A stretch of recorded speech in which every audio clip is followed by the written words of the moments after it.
안녕하세요. 동학계 미들의 교사 박세익 전무입니다.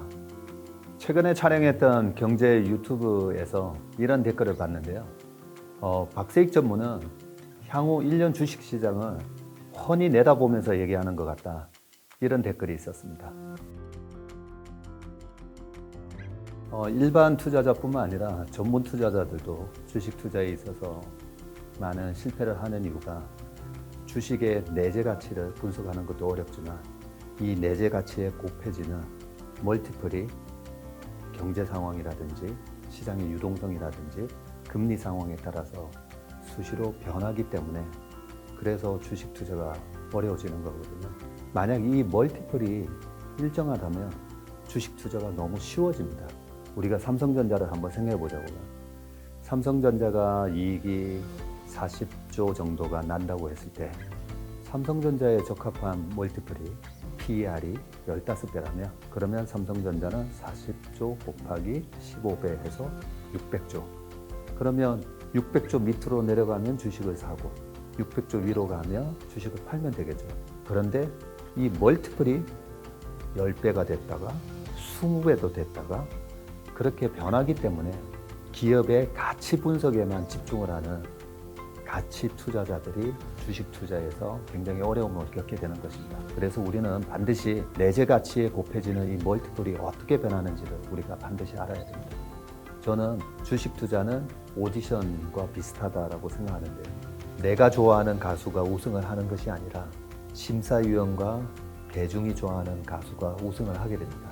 2020년은 코로나로 시작된 경제 위기 상황에서 펼쳐진 주식시장이고요. 올해는 지금과 같은 경제 상황에서는 어떤 기업들이 수익을 많이 낼 수 있고 어떤 기업들의 투자자들이 열광을 할지 새로운 오디션이 시작됐다. 저는 그런 느낌으로 항상 시장을 바라보게 됩니다. 어떤 주식들이 주도주가 될까? 그것은 우리가 과거의 경험에 의해서 비슷한 경제 상황에서 어떤 기업들이 그 오디션에 우승을 했는지 우리가 과거의 경험을 찾아보면 되거든요. 지금과 가장 비슷한 2008년, 2009년도 이후에 반등장하고 지금 시장이 거의 똑같이 움직이고 있는데요.